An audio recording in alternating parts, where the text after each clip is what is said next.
Is there a God? Is there a God?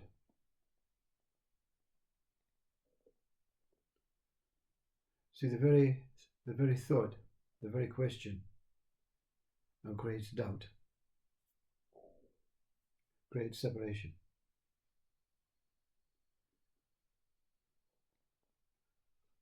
Any question creates doubt. And when there's doubt, that defensive ego mind comes in to say, well, here I am, I'll solve it for you. I'll solve it for you. So I don't see any human being ever existed that is born with no ego. Because if you're born with no ego, which we all are, an original birth, depending if you believe in reincarnation and all that, because the genetic mind will stay, certain aspects will stay throughout your entire journey if you believe that there's a journey.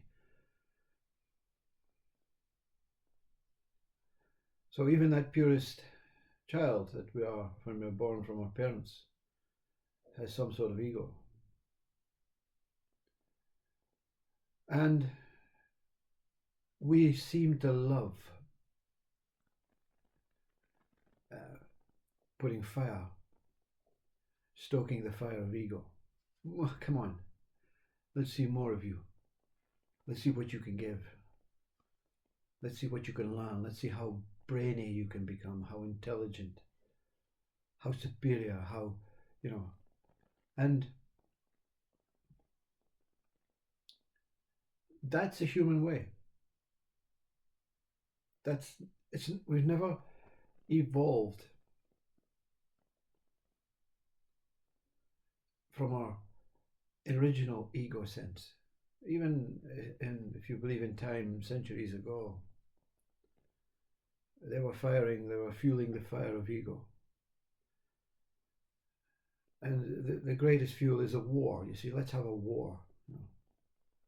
Let's kill our own species for land, for oil, just for the hell of it, just because we think overpopulation, and then that's fueling the mind of the conspiracy theorist. You see, let's fuel the mind of the conspiracy theorist. Our news today is fueling the mind of everyone. Let's fuel the mind of mental health, of grief, of what's going on in space. Very soon they'll be saying we've got cameras on this planet in space and there's two species and they're fighting. One is green and one is yellow. And you start supporting the green species and you're watching your television screen and you're having fights with your neighbors saying the green species will win. If they don't win, I'm coming to get you because you're a supporter of the yellow species. The ego loves fueling the fire of destruction, but it creates masks and loves fueling the fire of creativity. Yes, let's build a nice temple to let the world know that we are not driven by war, we're driven by religion. But it's still driven, you see. Everything is driven. See, the question is there a God? Why? Why is there a need to raise a question about that what we in our minds have no concept about? We have a concept of making this toy. We have a concept. We know it's real. We know. But we don't know where it came from. We can say, yeah, we do, where the material came from. No, but we don't know where the earth came from. If it came from components of the earth, where did the earth come from? Where did the universe come from? You see, the questions, they keep arising and say, well, We don't even know what this is. We don't even know what we are until we identify and give it names, and through a need to find a God.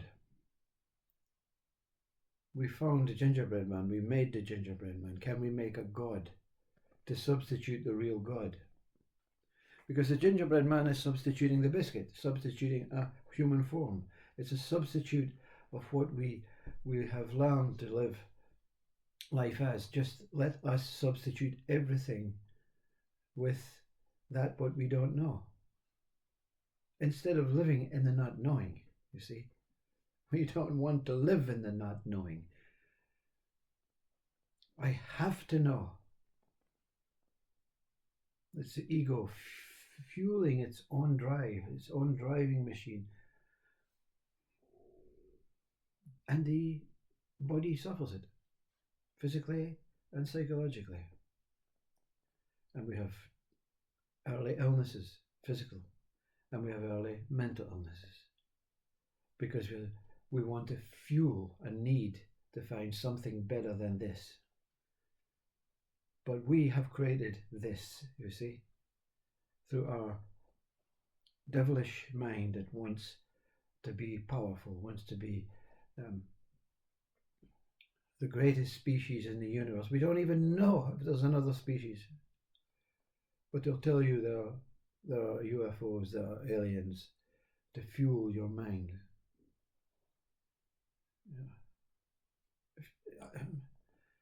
I don't mind my mind being fueled with music. I don't mind my mind being fueled with beautiful art and with children dancing and singing. I don't mind my mind being fueled with the beauty of the landscape. But don't fuel it with a God, a question that is not answerable. See? I'm speaking from the human side. The being side says you don't need to know. You already are. Whatever you're looking for, you are looking from. Wherever you're looking for, you're looking from. Whatever you're looking from as, you're looking from as. What is the need to know?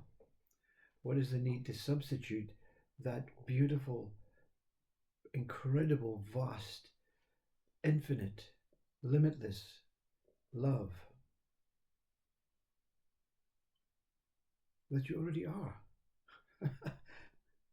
Everything, when it's taken back to the simplistic thing of life, this is love. To the child, it's love. Even to the adult, it's love. It evokes smile. It evokes human, instinctive, natural behavior. Are you looking for God? No. Are you looking for anything? It's not just God. I'm looking for heaven. I'm looking for a great way of living. I'm looking for the best subject. I'm looking for the best book. I'm looking for that what makes me feel as though I am free from looking, from questioning, from wanting, from desiring. I just want to be. And having experienced this profound shift in consciousness, I remember, your mind remembers, I just wanted to be free. And you have notions in your mind. This is prior to this shift. I want to just go on a desert island and escape this mental constructed world of ego. I want to hide in my room. People, they go to this stage where they say, I just can't hide anywhere. Wherever I go, someone finds me. This thought pattern finds me. This mental constructed thought of me being a misfit in a world of misfits. That's what ego creates. It creates misfits. And the misfits end up fighting each other in a war through. Now it's machinery and drones and innocent people are destroyed, annihilated. And then you try and justify it by saying the Bhagavad Gita, Arjuna and Krishna were at the war scene. It wasn't an actual war, it was the war of the mind. It was the war of ego. Arjuna was still living in this ego state driven mind. And Krishna says, no. What is happening now? Take yourself back to that original state of beyond mind. Beyond mind means when you stop thinking. When the mind stops thinking. It cannot be mind. It has to be before mind. Mind comes in secondary. Mind substitutes the need to think. This is the substitute. The body is an original substitute. But when it believes it is a person, it is another substitute to the substitute. And when it believes it is a person, and when this person dies, it will turn into whatever it is your belief system is. That's another substitute. So you're living all substitutes. Just live within the body substitute, this flesh and bone substitute.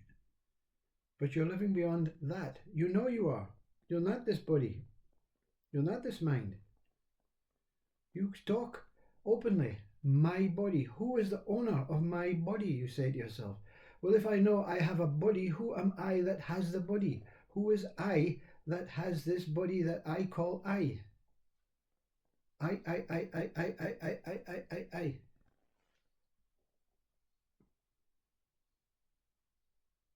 Sometimes we can often believe I am this gingerbread man. The substitute.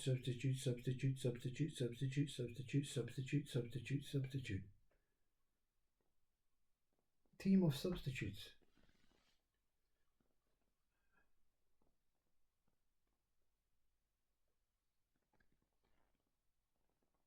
Is there a God?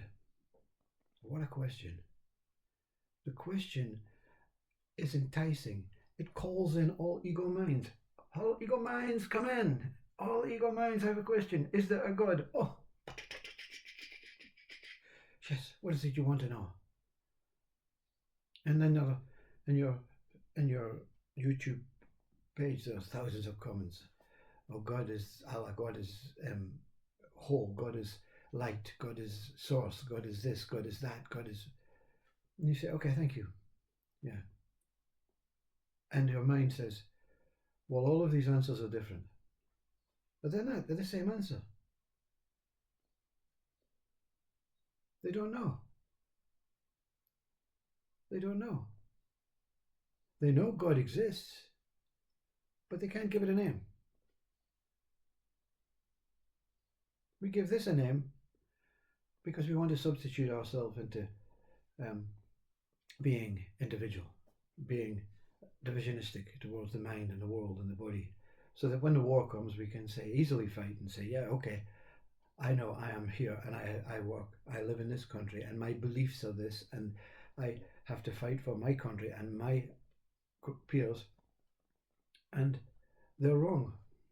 They're wrong. Whatever they're saying, they're wrong. They're doing everything wrong. Their peers are wrong. Everyone's wrong, you see. And all the peers from each one of us goes back to Adam and Eve, if you're a biblical fan of God and female consciousness. So we're all the same family. But let's knock shit out of each other, you know, because we don't believe in God, you see. So we are back to the question, why don't you believe in God? Question. Because God does not exist. How do you know? Samsara, the circle. Questions will lead to no answers. Answers will lead to further questions. You know, Thich Nhat Hanh does it in one pen mark. He draws a circle and he doesn't connect it. There's a way out. But the way out is also the way in, you see.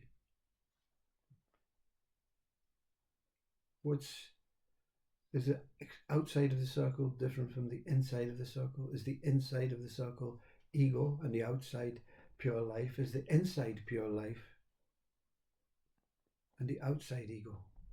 Or is the pen mark the problem? Is even the pen mark the problem? Why draw a circle in the first place? Yeah? Why not just leave everything as it is? I'm not condoning Thich Nhat Hanh. He is the most superior, profound, most beautiful, free, liberated mind that lives in the basis of nature. We don't fight. We don't kill. We give, we feed, we love, and we become one. But the circle is the O in The circle is the O in one. So what can go beyond one? What can go beyond God is a much, much more beneficial question. A much more liberating question. What can go beyond that thought? Does God exist? Is there a God? Do you have to do anything to go beyond that thought?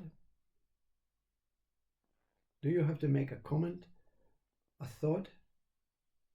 Do you have to smell something incredible about yourself? Do you have to hear a voice that is liberating and frees your mind? Do you have to touch something spectacular? Do you have to leave your body? Do you have to do all this, stuff, this meditation, and or can you not just see it for what it is?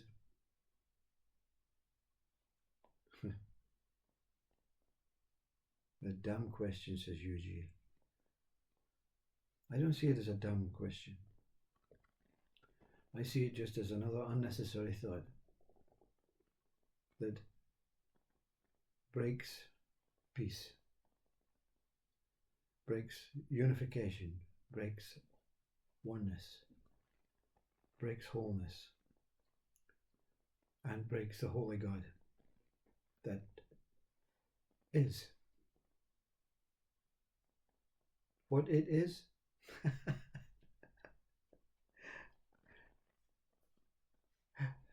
No, no more. It simply is. It simply is. Peace. Peace to you all. Life. Life is all that's really worth being. There's no question it.